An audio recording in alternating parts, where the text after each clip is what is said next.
오늘 우리 주신 하나님의 말씀인 에스겔 1장 1절에서 14절까지의 말씀입니다. 에스겔서 1장 1절에서 14절까지의 말씀입니다.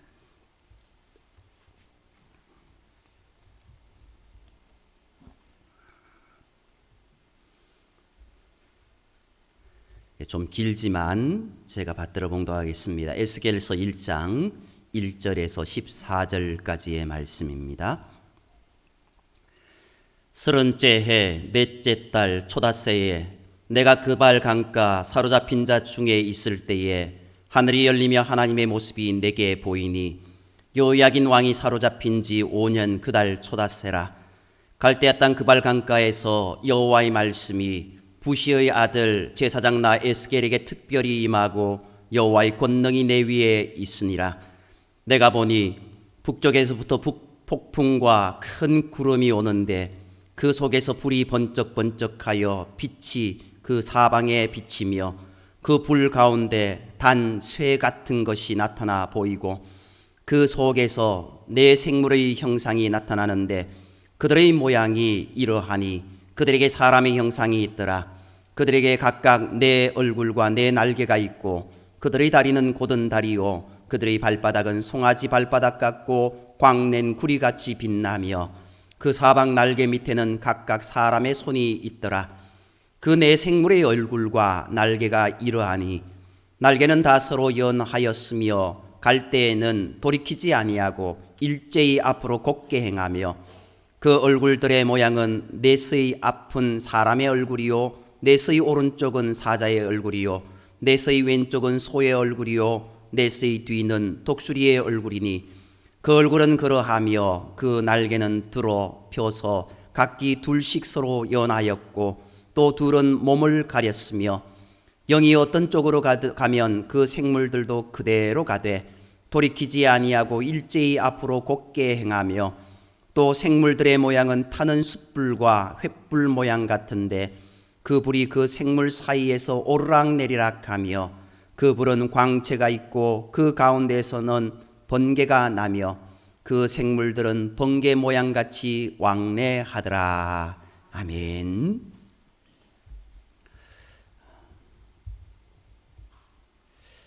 오늘 이 말씀 에스겔서를 읽다 보면은요 많은 환상이 있고 그 환상들을 통해서 우리가 하나님의 뜻을 깨달아야 되는데 그것을 깨닫기가 쉽지 않습니다.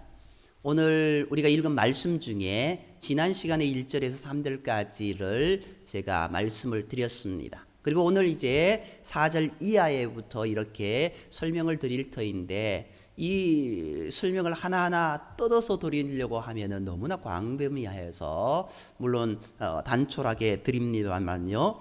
이것들을 하나하나 깨닫는 것이 굉장히 중요하다라는 겁니다. 과연 이 말씀이 어떤 말씀이고 나와는 무슨 상관이 있는가 그것을 깨달아야 될 것이고 여기서 말씀하시는 그 의도가 무엇인지를 우리가 바로 깨달아야 성경을 바로 이해할 수 있습니다. 아무튼 지난 시간에 이제 에스겔에 대해서 잠시 말씀드렸습니다. 그리고 야곱에 대해서 잠시 말씀을 드렸습니다. 창세기 28장에서 야곱은 이제 장자권을 사모하는 마음에 어찌 보면 인간적인 꼼수를 써서 장자의 명분을 차지하려고 욕심을 부렸지 않습니까? 그러다가 이제 형이 너 죽이겠다라고 하는 그런 큰 위기를 당했습니다. 장자의 명분을 빼앗긴 형이 자기를 죽이려 하는 것을 보고 이제 이 야곱은 홀로 혈연단신이 되어서 먼 길을 떠나게 됩니다. 그리고 그는 광야에서 밤을 지새우게 되는데 거기에서 그 광야에서 돌베개를 베고 잠을 청하게 되었지 않습니까? 야곱은 지금까지 한 번도 경험해보지 못했던 그 상황을 만났고 한 번도 떠나본 적 없는 세상을 향해 나아가셨습니다. 그렇게 두려움과 슬픔과 절망 속에 잠을 청하고 있을 때 하나님께서 그에게 나타나 주시고 꿈을 통해서 그와 늘 함께 하시겠다라고 약속을 주셨습니다. 야곱은 전혀 뜻하지 않은 곳에서 하나님을 만난 것입니다. 형을 피해서 도망하던 그 자리, 아무도 없이 광야의 슬픔 가운데 고단함 가운데 잠을 청했던 그 야곱. 그러나 거기에도 하나님은 계셨고 하나님은 이 야곱을 지켜보고 계시고 내가 너와 함께 하시겠다라고 하는 그런 은혜의 말씀을 해 주셨던 것입니다. 나의 소망이 끊어지고 나의 계획이 끊어지고 모든 것이 무너졌다 할지라도 다 끝난 것처럼 여기는 그 자리에서 하나님을 만나면 하나님의 은혜로 우리의 삶은 바뀌어질 수 있다라는 겁니다. 지난주에 살펴본 에스겔의 상황도 같은 모습이었지 않습니까? 에스겔서의 이 상황은 어떤 상황입니까? 이스라엘이라는 나라는 바벨론의 포로로 잡혀간 상태입니다. 나라는 망하였고 포로로 잡혀와서 중노동을 하는 이제 그런 포로의 신분으로 이 에스겔이 살아가고 있습니다. 머나먼 바벨 땅에 포로로 잡혀와서 소망 없는 인생을 살고 있을 때 거기에서 하나님은 에스겔을 만나 주셨습니다. 여기에는 하나님이 없는 줄 알았는데, 하나님은 예루살렘 성전이 있는 곳 그곳에만 계신 줄 알았는데, 이 이방 땅 포로로 잡혀와 있는 이 바벨론 땅에서도 하나님을 만나는 은혜를 입게 되었던 겁니다. 마찬가지로 우리의 삶에도 어떤 어려움이 온다 할지라도 하나님은 나를 바라보시고 우리를 인도해 주시는 분이심을 믿으시기 바랍니다. 여기에서도 만나 주시는 하나님, 비록 코로나19로 인하여서 어려움을 겪고 있지만 그 가운데에서도 하나님은 나를 지켜보시고 인도해 주시는 분이심을 믿어야 될 줄 믿습니다. 우리 하나님은요, 여기에서 만날 수 없는 하나님이 아닙니다. 이런 상황 가운데서 만날 수 없는 하나님이 아닙니다. 우리 하나님은 어디에나 어떤 상황 가운데서도 만날 수 있는 분, 나와 함께 하시는 분이심을 우리가 믿어야 될 줄 믿습니다. 바벨론에서 혼자 외롭게 하나님을 의지했던 에스겔을 만나주신 그 하나님, 그 하나님께서 분명 오늘 우리의 예배 가운데도 우리의 마음 중심에도 함께 하시고 만나주실 줄 믿습니다. 그래서 포기한 사람처럼 절망하며 예배하는 우리가 아니라 하나님 앞에 진정한 마음으로 신령과 진정으로 그렇게 예배하는 우리의 모습이 되어야 될 줄 믿습니다. 하나님께서 찾으시는 진정한 예배자, 그 한 사람이 바로 내가 되기를 소망하며 이 시간 하나님 앞에 온전히 나아간다라는 그런 마음으로 하나님을 의지하는 저와 여러분이 되어야 될 줄 믿습니다. 이렇게 하나님의 얼굴을 구하며 나아가면 여기에서도 하나님을 만나는 예배가 있어질 것이고 우리의 삶이 되어질 줄 믿습니다. 다 끝난 것처럼 생각했던 그 자리에서 다시 일어나게 하시는 하나님의 은혜를 경험하게 되는 겁니다. 오늘 저와 여러분 가운데 이런 모습이 있기를 간절히 소망합니다.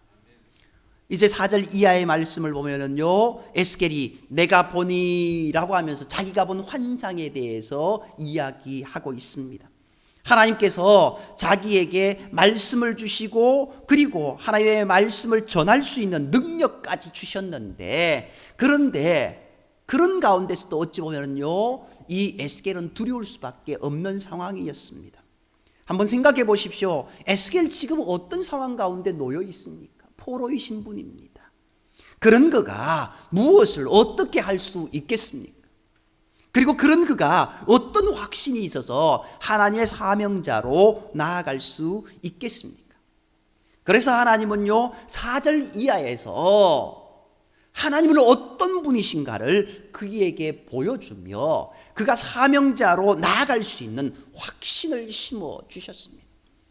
여호수아가 머뭇머뭇거리고 있을 때 네가 어디로 가든지 내가 너와 함께 하겠다고 말씀하시면서 강하고 담대하라고 말씀하셨던 그 말씀처럼 오늘 에스겔에게도 하나님은 어떤 분이신가, 그것을 환상을 통해서 하나하나 설명해 주고 있는 겁니다.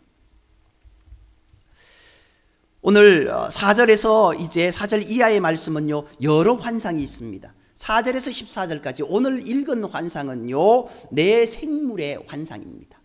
그리고 15절에서 21절까지는 내 바퀴의 환상이 있습니다.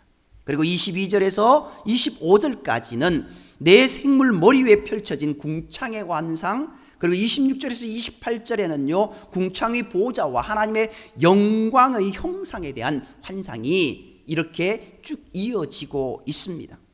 오늘 우리가 살펴보는 이 모습은요 14절까지의 말씀 내 생물의 환상입니다. 먼저 4절 앞에 보면은요 북쪽에서부터 폭풍과 큰 구름이 온다라고 말씀하고 있습니다.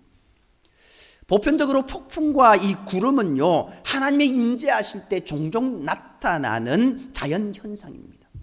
모세가 하나님을 만나러 올라갔을 때 폭풍과 구름이 그 가운데 가득했습니다.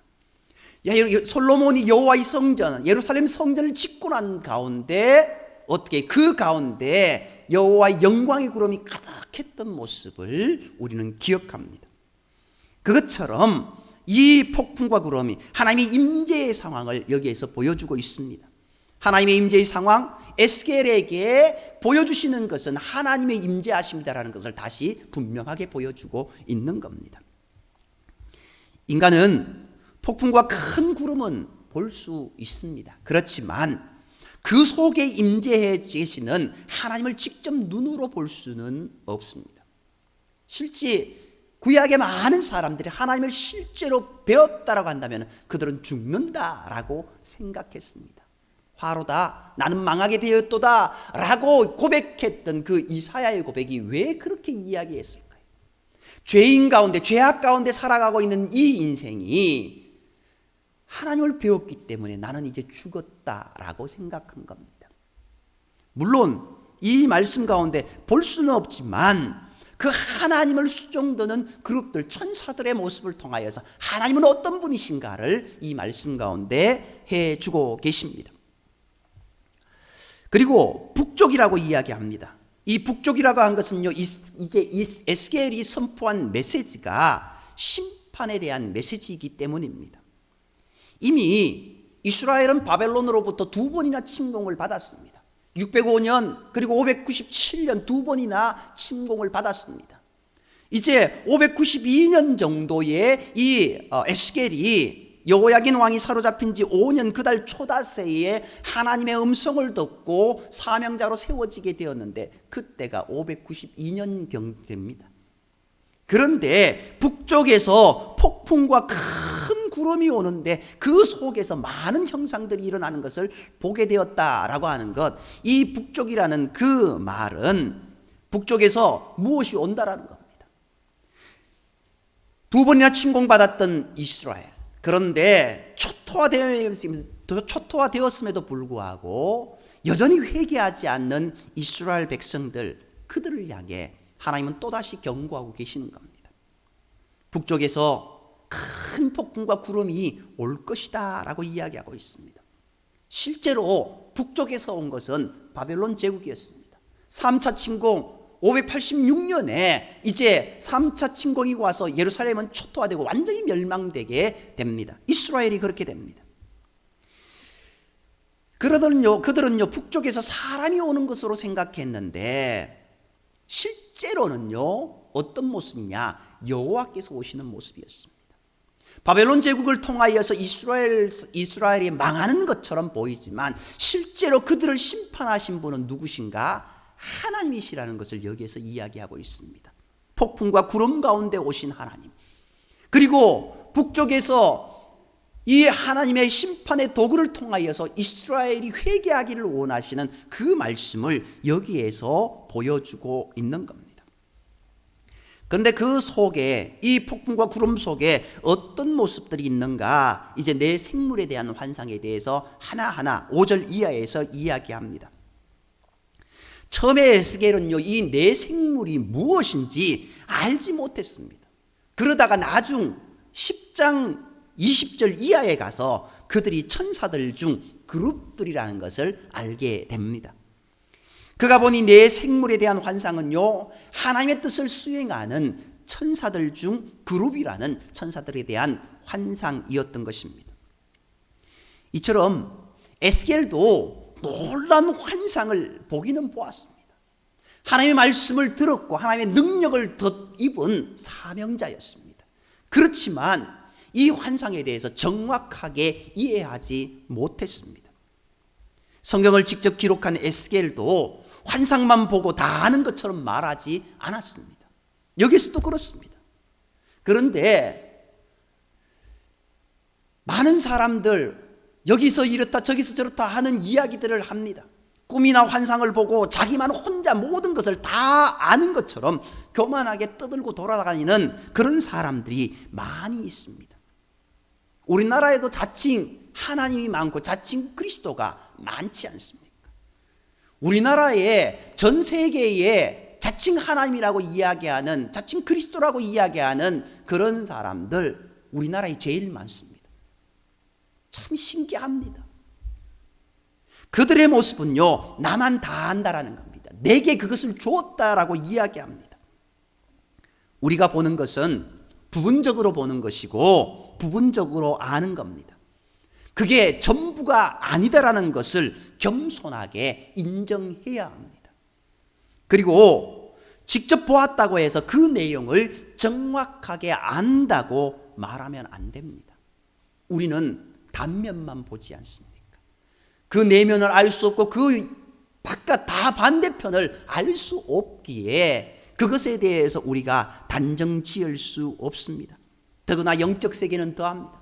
영적 세계에 대해 경험할 수는 있으나 그 경험을 전부인 양 그렇게 해서는 안 된다라는 겁니다. 하나님의 말씀의 기록을 넘어가지 않도록 우리가 조심해야 됩니다. 이제 내 생물의 형상에 대해서 하나하나 묘사합니다. 먼저 그 형상이 사람의 형상이다라고 이렇게 이야기하고 있습니다. 이것은 그룹의 외형적인 모습이 사람의 모습처럼 생겼다는 뜻입니다. 그러나 완전히 사람처럼 생겼다는 뜻이 아니라 전체적으로 머리와 팔, 다리가 있는 인간과 유사한 모습을 가졌다라는 것, 그렇게 어렴풋이 이야기하고 있습니다. 그리고 그들에게 6절을 보면은요, 각각 내 얼굴과 내 날개가 있다라고 이야기하고 있습니다. 그러니까 내 생물 모두가 각각 하나의 머리에 내 얼굴을 가졌다라고 이야기합니다. 그리고 10절에 보면은요, 그 얼굴의 모양들이 나옵니다. 앞은 사람의 얼굴이고 오른쪽은 사자의 얼굴이고 왼쪽은 소의 얼굴이고 뒤쪽은 독수리의 얼굴이라고 묘사하고 있습니다. 이것도 다 의미가 있습니다. 그리고 이제 7절에서 그들의 다리는 곧은 다리라라고 이야기하고 있습니다. 곧은 다리라고 하는 것은요, 뭡니까? 쭉 뻗은 다리다라고 이렇게 이해하면 됩니다. 이 쭉 뻗은 다리, 굽혀지지 않은 다리, 그리고 발바닥은 송아지 발바닥 같고 광낸 구리 같다라고 그렇게 빛났다라고 말씀하고 있습니다. 이것은 천사들의 이 다리가요, 하나님의 일을 수행할 때 강력한 힘으로 굳세게 담당할 수 있는 능력이 있다라는 것을 이 말씀을 통해서 표현하고 있습니다. 그저 파리한 다리, 힘없는 다리가 아니라 능력의 다리, 하나님의 일을 하기에 합당한 다리라는 것을 이야기하고 있습니다. 그리고 이제 날개에 대해서 이야기하고 있는데, 먼저 날개 밑에 각각 사람의 손이 있다라고 이야기하고 있습니다. 이것은 그들의 날개가 날 수만 있다는 것이 아니라 사람의 손이 있어서 많은 일을 할 수 있는 날개임을 뜻하고 있습니다. 천사들은 어떤 일을 합니까? 하나님을 수종드는 일을 합니다. 천사들은요, 쉬지 않고 날면서 사람의 손을 가지고 하나님의 일을 열심히 감당하고 있다라는 겁니다. 그리고 9절을 원문으로 보면은요, 날개의 끝이 서로 맞닿아 있는 것을 묘사하고 있습니다. 이렇게 네 생물, 이 네 천사가 날개가 서로 맞닿아 있으려면은 어떻게 해야 됩니까? 위에서 보면은요, 서로 등을 돌린 채 정사각형 모양을 이루게 됩니다. 이렇게 펼쳐서 정사각형 모양을 이루게 되고, 각 네 생물의 제일 앞쪽에 있는 얼굴이 바깥쪽을 향하여서 동서남북을 바라보는 모양이 된다라고 학자들은 설명합니다. 이렇게 서로 연결되어서 어떻게 움직이고 있습니까? 그들은 각자 따로 떨어져서 움직이는 것이 아니라 일제히 함께 움직이고 있습니다. 12절의 말씀을 보면은요, 여호와의 영의 지시를 받아 함께 일제히 움직입니다. 그들은요, 모두 자기 마음대로, 자기 생각대로 움직이지 않고 하나님의 영의 인도하심을 받아 같이 움직이고 같이 협력하는 아름다운 동력자들이라는 겁니다. 교회의 모습 가운데 같은 방향을 보고 같은 일을 하고 같이 애쓰는 모습, 함께하는 모습이 있어야 될 것을 이야기하고 있습니다. 어찌 보면 이 천사들의 모습 속에서도 우리 교회가 어떻게 행해야 될지에 대해서도 이야기하고 있는 것 같습니다. 그리고 천사가 네 얼굴을 가졌다라고 이야기하고 있습니다. 이것은요, 천사가 네 가지 특징을 가지고 있다라는 뜻입니다. 사람의 모습을 하고 있다는 것은요, 사람처럼 지혜를 가졌고, 사자의 모습을 하고 있다는 것은요, 사자처럼 용맹을 가졌고, 소의 모습은요, 소처럼 충직함을 가졌고, 독수리의 모습은요, 독수리처럼 민첩함을 가졌다라는 것을 상징합니다. 하나님을 가장 가까이에서 하나님의 일을 하는 천사들이 이처럼 균형 잡힌 실력을 가지고 있다라고 그렇게 이야기하고 있는 겁니다. 여기에 날개로 자기 몸을 가리고 있습니다. 이것은요, 하나님 앞에서 철저히 자기를 감추는 겸손의 모습을 보여줍니다. 지금까지 설명한 그 내용을 보면은요, 이 천사들이 못할 일 없습니다. 그런데 어떻게 해요? 자기 몸을 가리고 있습니다. 가린다라는 것은 겸손을 표현하는 것 아닙니까? 누구보다 능력 있게 하나님을 감당하는 그런 그들이었지만 누구보다 겸손하게 자기를 감추고 오직 하나님 영광만 드러나도록 하기 위해 겸손히 엎드리는 모습을 보게 됩니다. 교회의 모습, 교회에서 우리의 모습이 이런 모습이 되어야 된다는 겁니다.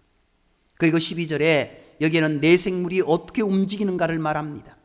영이 어떤 쪽으로 가면 그 생물들도 그대로 같다라고 이야기하고 있습니다. 그리고 여기서 나는 영은요, 내 생물에게 주신 하나님의 영을 의미합니다. 하나님께서 천사의 마음에 의지를 주셔서 하나님이 가시려는 방향을 깨닫고 즉시 그 방향으로 움직일 수 있도록 역사하고 계시는 겁니다. 그들에게 중요한 것이 무엇일까요? 그들에게 중요한 것은요, 하나님의 방향이었습니다. 우리의 삶에 중요한 것이 무엇인가? 빠름이 아니라 방향이지 않습니까? 100m 달리기 선수가 정말 빨리 달렸습니다. 그런데 전혀 반대 방향으로 달렸다라고 하면은 세계에서 가장 빠른 그런 100m 달리기 선수 9초 밑으로 달리는데 만약 8초를 달렸다라고 해보십시오. 100m를. 그런데 반대 방향으로 달렸습니다. 아무짝에 쓸모없습니다. 오늘 우리가요, 나의 방향을 고집해서는 안 된다라는 겁니다.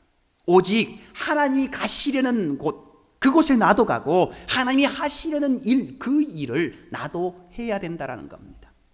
오늘 우리에게도 이런 자세가 필요합니다. 하나님이 계시는 곳에 나도 들어가고 하나님이 하시는 그 일에 나도 동참하는 그 삶이 하나님이 복 주시는 삶이고 우리의 삶에 참된 기쁨이 넘쳐나는 그 삶인 줄 믿습니다.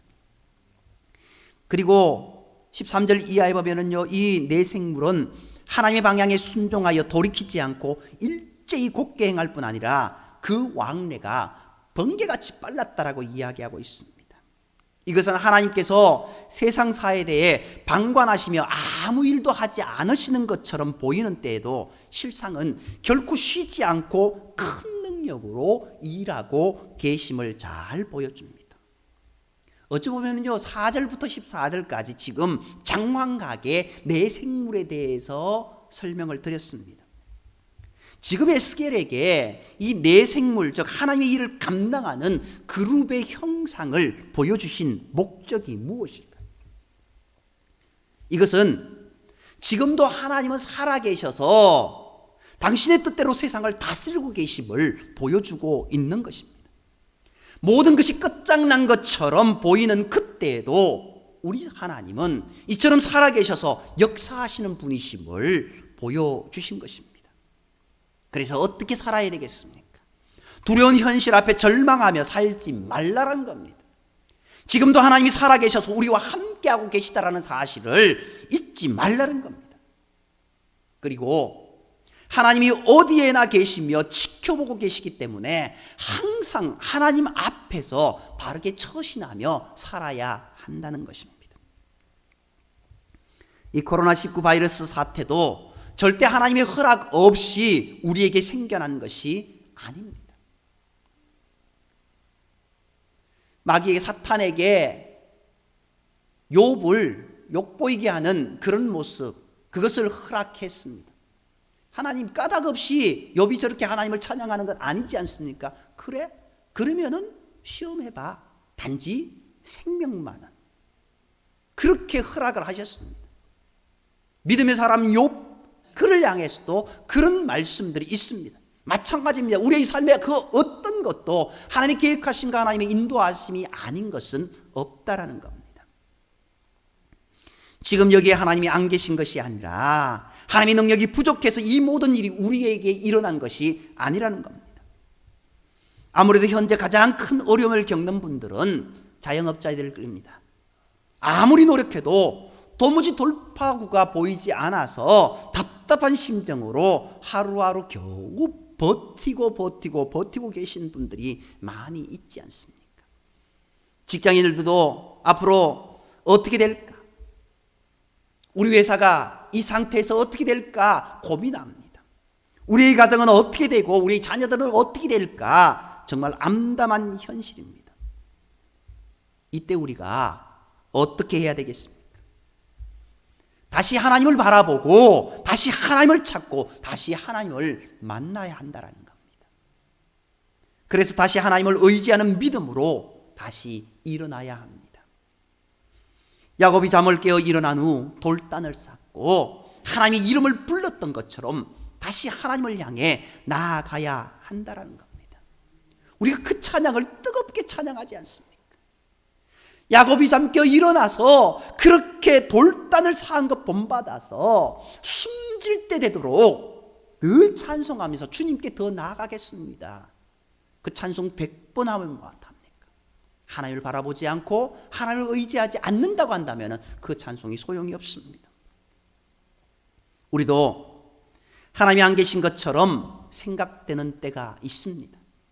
그러나 다 끝난 것처럼 보이는 그때에도 우리 하나님은 이처럼 놀라운 능력으로 우리 곁에 계시다라는 이 사실을 꼭 기억해야 됩니다. 그래서 절대 절망에 빠지면 안 되고 절대 포기해서도 안 되고 절대 무너지는 인생을 살아도 안 된다는 것입니다. 우리 하나님은 지금도 놀라운 능력으로 나와 함께 하시는 분이심을 믿으시기 바랍니다.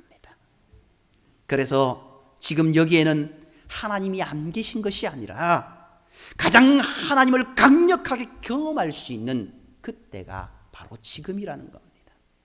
지금 이곳은 하나님을 만날 수 없는 곳이 아니라 만날 수 없는 형편이 아니라 바로 이곳이 하나님을 가장 생생하게 바로 이때가 가장 하나님의 능력을 경험할 때이다라는 것, 그것을 알아야 한다는 겁니다.